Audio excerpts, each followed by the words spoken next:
Hello दोस्तों, तो कैसे हैं आप लोग। उम्मीद करता हूँ अच्छे होंगे। मैं भी बहुत अच्छा हूँ। तो हम लोग क्लास 11 यानी कक्षा 11 का गणित पढ़ रहे हैं, जिसमें हम लोग चैप्टर नंबर 2 संबंध एवं फलन पढ़ रहे हैं।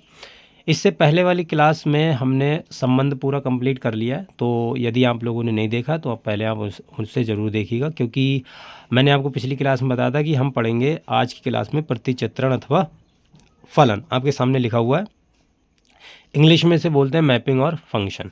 ठीक, तो मैं आपको सजेस्ट करूंगा कि आप संबंध ज़रूर देखिएगा और आपको समझ का भी पता होना चाहिए, क्योंकि फिर अगर वो नहीं पता होगा तो हो सकता है आपको फंक्शन ना समझ में आए। ठीक है, फलन ना समझ में आए।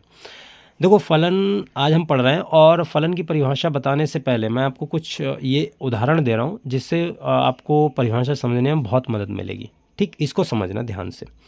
मैंने एक ये एक्स समुच्चय बनाया है और एक वाई समुच्चय लिखा है। ठीक है, एक्स समुच्चय ये है, वाई समुच्चय ये है। एक्स के अवयव में एक्स कॉमा वाई और वाई के अवयव में 1 2 3 4 5 6, इसमें इस प्रकार के अवयव हैं। यहाँ से देखो मैं संबंध बना सकता हूँ। ठीक है, संबंध हम ऐसे बनाते हैं, मैंने संबंध में बताया। देखो, एक्स की एक प्रतिचित्रण यानी इमेज, ठीक है, इंग्लिश में इसे इमेज बोलते हैं। एक्स का प्रतिचित्रण क्या मिल रहा है, वाई में 1, तो एक्स का 1 और एक्स का 2 और एक्स का 3, वाई का 4, वाई का 5, वाई का 6। अब देखो फलन क्या कहता है, फलन की परिभाषा क्या होती है कि जो एक्स का इमेज एक्स का अवयव होता है ना, एक्स के एक अवयव की वाई में एक ही इमेज मिलनी चाहिए। ठीक, एक्स के एक अवयव की वाई में एक ही इमेज मिलनी चाहिए। एक से ज़्यादा यदि इमेज मिली वाई में तो वो हमारा फंक्शन नहीं होगा। बस सीधी सी बात ये समझो आप, ये फलन की परिभाषा होती है। ठीक, जैसे यहाँ पर अगर मैं देख पा रहा हूँ तो देखो एक्स की इमेज एक तो एक मिल रही है, 2 भी मिल रही है, 3 भी मिल रही है। इसी प्रकार से वाई की इमेज 4 भी मिल रही है, 5 भी मिल रही है और 6 भी मिल रही है। जैसे देखो यहाँ पर एक्स की एक इमेज 1 मिल गई, 2 मिल गई, 3 4 5 और 6। तो यहाँ से क्या हुआ कि ये जो लिखा हुआ है, ये प्रतिचित्रण मैंने किया, ये जो बनाए हैं मैंने इस प्रकार से, ये हमारा फलन नहीं है। अगर ये संबंध पूछता कि ये फलन है या नहीं तो हम कह देते सीधे सीधे नहीं है। क्यों? क्योंकि यहाँ पर x की एक से ज़्यादा इमेज मिल रही है y में। बस ये परिभाषा है। ठीक है, इसको मैं लिख भी देता हूँ, उसको ध्यान से समझना। लेकिन जो मोटी मोटी बात है फलन के बारे में वो मैंने बता दी कि एक्स में जो अवयव होंगे उनकी एक से ज़्यादा इमेज वाई में नहीं मिलनी चाहिए। बस आप सीधा समझो, अगर एक से ज़्यादा इमेज मिलेगी तो वो हमारा फंक्शन नहीं होगा। ठीक, क्लियर हुई परिभाषा? चलो मैं बता देता हूँ और इसकी परिभाषा लिख देता हूँ, वो आप ध्यान से समझ लेना। देखो ये इसकी परिभाषा, आप इसे ध्यान से देख लो। देखो बोला यदि x और y दो दिए हुए समुच्चय हों, ठीक, और यदि किसी दिए हुए नियम या संक्रिया f से प्रत्येक, भाई ये क्या, ये तुम्हारा ये यहाँ से यहाँ तक जा रहा है, ये f ही तो है। देखो ये यहाँ से यहाँ तक जो जा रहा है वो तुम्हारा f द्वारा ही तो प्रकट करते हैं इसे हम, ये हमने संबंध में पढ़ रखा है। ये कह रहा है कि किसी दिए हुए नियम या संक्रिया f से प्रत्येक x, जो कि कहाँ से आएगा, x से आएगा, के संगत एक अद्वितीय यूनिक अवयव y में निर्दिष्ट हो सके। ठीक है, y निर्दिष्ट हो सके, यानी वही बात है कि x से एक यूनिक इमेज मिलनी चाहिए y में। ठीक है, वही बात यहाँ पर बोल रहे हैं, हो सके तो इस संगतता को जिसे f से प्रकट करते हैं x का y पर प्रतिचित्रण अथवा फलन कहते हैं। ठीक है, आई होप आपको समझ में आ गया होगा कि फलन क्या होता है, किसे कहते हैं, किसे नहीं कहते हैं। क्लियर? चलिए अगले की इसकी चीज़ पढ़ते हैं। देखो मैंने एक और क्या कहते हैं एक्स और वाई समुच्चय बनाए हैं, और भी क्लियर कर लेते हैं कि फंक्शन कभी कभी हो जाता है कि दिक्कत हो जाती है कभी समझने में, और भी क्लियर कर लेते हैं एकदम बिल्कुल सब कुछ क्लियर करते हैं कि फंक्शन हम कोई आ जाएगा हमें तो उसे पहचानने में कोई दिक्कत नहीं होगी। ठीक है, जैसे देखो मैं यहाँ पर ये x है, एक्स है, एक्स में 1 2 3 4 5 अवयव हैं, वाई में एक्स वाई जेड अवयव हैं। ठीक है, अगर मैं इस प्रकार से देखो इमेज बना देता हूँ, 1 का एक्स पे मिल रहा है और 2 का भी एक्स पे मिल रहा है, 3 का वाई पे मिल रहा है और 4 का जेड पे फोर का वाई पे मिल रहा है, 5 का भी वाई पर ही मिल रहा है। ठीक, इस प्रकार से यदि आपको मैपिंग दी हो तो देखो यहाँ से अगर मैं आर बनाऊँगा तो आर क्या बनेगा, आर तुम्हारा बनेगा 1, और 2, 3, और 4, और लास्ट में 5, ठीक है, आपसे पूछेगा कि बताओ ये फंक्शन होगा कि नहीं होगा। ठीक, तो फंक्शन की मैंने देखो परिभाषा बताई है कि एक्स का एक्स के एक्स के हर एक अवयव की वाई में यूनिक इमेज मिलनी चाहिए, यानी अद्वितीय इमेज मिलनी चाहिए, ठीक है, प्रतिचित्रण मिलना चाहिए, ठीक। उसमें एक कंडीशन और भी है कि एक्स के जो अवयव है ना, एक्स में जो अवयव है वो कोई भी छूटना नहीं चाहिए, ठीक है, यानी हर एक अवयव की इमेज वाई में मिलनी चाहिए। दूसरी कंडीशन ये, पहली कंडीशन ये है कि हर एक अवयव की जो एक्स में आते हैं उनकी यूनिक इमेज मिले, और दूसरी बात ये कि एक्स में कोई भी अवयव छूटना नहीं चाहिए, ठीक है, ये आप अपने दिमाग में बैठाना। और देखो दूसरे और एक हम तरह कह सकते हैं, जैसे यहाँ पर 1 की इमेज एक्स मिल रही है, 2 की इमेज भी एक्स मिल रही है, 3 की इमेज वाई मिल रही है, 4 की इमेज वाई मिल रही है, 5 की इमेज वाई मिल रही है, तो ये फंक्शन होगा कि नहीं होगा, इसको कैसे बताएंगे। जैसे आप देखो, इसको ध्यान से समझना।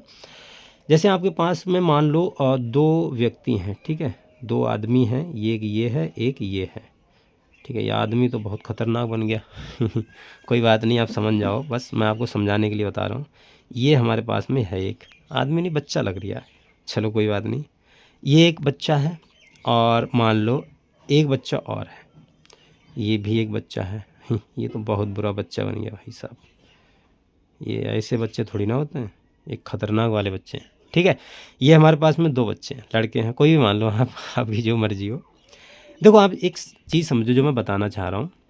क्या कभी ऐसा हुआ, आप दिमाग देखो, ध्यान से समझना, दिमाग लगाओ। आपने कभी देखा होगा कि अगर 2 व्यक्ति आपस में खड़े हैं, पास में खड़े हैं, तो उनकी क्या एक परछाई मिल सकती है? समझो आप, अगर 2 व्यक्ति हैं आपस में खड़े हुए हैं पास में, तो उनकी एक परछाई मिल सकती है? हाँ, बिल्कुल मिल सकती है, क्यों नहीं मिल सकती? भाई अगर ये दोनों पास-पास में बिल्कुल खड़े हो गए, ठीक है, बिल्कुल पास-पास में खड़े हुए, तो उनकी 2 परछाई मिल सकती है। अब ये मान लो ये एक्स के अवयव हैं, किसके अवयव हैं? एक्स के। अब मान लो 1 और 2 ऐसे आदमी तो साथ में खड़े हैं, तो इनकी एक परछाई, इमेज का मतलब क्या होता है? परछाई भाई, हिंदी में उसको परछाई कहते हैं। तो मतलब एक्स में एक आदमी एक है, एक आदमी है दूसरा है, ठीक है, इसकी एक ही परछाई मिल रही है वाई में, तो ये संभव है, ये तो हो सकता है प्रैक्टिकली ना, ये तो हो सकता है ना कि किसी 2 व्यक्तियों की एक ही इमेज मिलनी चाहिए। हाँ, ये बात सही है, इसमें कोई दिक्कत नहीं है, ठीक है। इसी प्रकार से 3, 4, 5, ये 3 मान लो कोई और पुरुष या महिला है, जो मर्जी हो आपकी मान लो, इनकी एक ही इमेज मिल रही है वाई में, तो ये भी सही बात है भाई। अगर मान लो 10 लोग हैं, अगर इकट्ठे खड़े हो गए, तो उनकी एक परछाई मिल सकती है, इसमें कौन सी बड़ी बात है। तो अगर ऐसी आपके पास में कंडीशन आती है, आपसे पूछे ये फंक्शन होगा कि नहीं होगा, हाँ ये होगा, इसमें कोई दिक्कत नहीं है, यह है फलन है, ठीक है, फलन है, इसमें कोई परेशानी वाली बात नहीं है। और पिछले वाले में कि एक्स के एक अवयव की 2 इमेज क्यों नहीं मिलनी चाहिए भाई? एक आदमी खड़ा है, कोई भी आदमी खड़ा, मान लो ये आदमी खड़ा है, ठीक है, ये आदमी बहुत ख़तरनाक वाला है ये काना बन गया, चलो इसको बंद कर देते हैं पूरा, अब सही है, ठीक है ना। हाँ, अब ये एक आदमी खड़ा है, तो अगर इसकी परछाई होगी, तो परछाई मतलब शैडो, तो ये एक ही तो बनेगी भाई, एक आदमी की एक ही तो परछाई होगी, 10-20 तो परछाई होंगी नहीं, 10-20 परछाई होंगी क्या तो भूत हो जाए, हैं, भूत थोड़ी है, ये इंसान है, तो इसकी एक ही परछाई बनेगी, ठीक। तो इस कंडीशन में अगर एक आदमी की 2 परछाई मिल रही है, तो वो आदमी नहीं है फिर, अब सीधे समझो ना, फिर वो भूत होगा कोई, हमें क्या पता, जो भी होगा, लेकिन एक आदमी की 2 इमेज नहीं मिलेंगी। जब भी आपके पास में आदमी कहाँ से होगा? एक्स से होगा, एक्स के हर एक अवयव की एक से ज़्यादा इमेज वाई में नहीं मिलने वाली है, और 2 अवयवों की एक इमेज मिल जाए, कोई दिक्कत नहीं, चलता है भाई। तो 3, 4, 5, 6 जितने भी मान लो 5 अवयव है, इसमें पाँचों की एक ही इमेज मिल जाती है एक्स, तो हाँ वो फंक्शन होता है, उसमें कोई दिक्कत नहीं है। तो बस यही बोला यहाँ पर। तो ये सेकंड मतलब परिभाषा नहीं है, सेकंड कंडीशन है कि ये होना चाहिए, ठीक है। तो ये हमारी फंक्शन की कंप्लीट परिभाषा है। आई होप आपको दिक्कत नहीं होगी, कोई भी फंक्शन हो आप आराम से बता दोगे, कोई भी हमको दे दिया, ठीक है। अब हम पढ़ेंगे डोमेन और रेंज क्या होती है, ठीक है। किसी भी फंक्शन की अगर हमें डोमेन रेंज बतानी हो तो वो क्या होगी, क्लियर। चलो उसको पढ़ते हैं, डोमेन और रेंज को। देखो अब हम पढ़ेंगे डोमेन और रेंज, ठीक। डोमेन को हिंदी में कहते हैं प्रांत, और रेंज को कहते हैं परिसर, ठीक है। ये ऊपर हो गया, ठीक है, अब सही है। हाँ देखो, जो डोमेन होता है उसे हिंदी में कहते हैं प्रांत, और रेंज को कहते हैं परिसर। तो देखो डोमेन क्या होता है, आप पहले परिभाषा देख लो एक बार, कि एक्स में एक्स अवयवों का, ये देखो लिखा एक्स में एक्स अवयवों का समुच्चय जिनके लिए y में fx का अस्तित्व होना मतलब है डोमेन कहलाता है। ठीक, देखो कैसा है, जैसे मान लो कि हमारे पास में दो समुच्चय हैं x और y।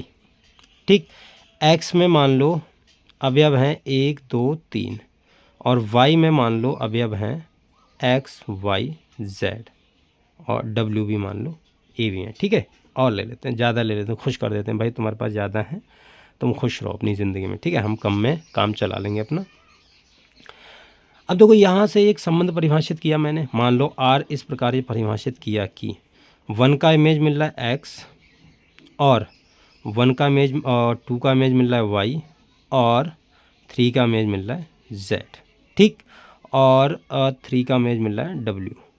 ठीक है, हाँ एक चीज़ मैं और बताना भूल गया आपको कि जैसे यहाँ पर देखो जैसे ये y बोला ना यहाँ पर कि y में भाई z तो छूट गया, तो ये फंक्शन होगा कि नहीं होगा।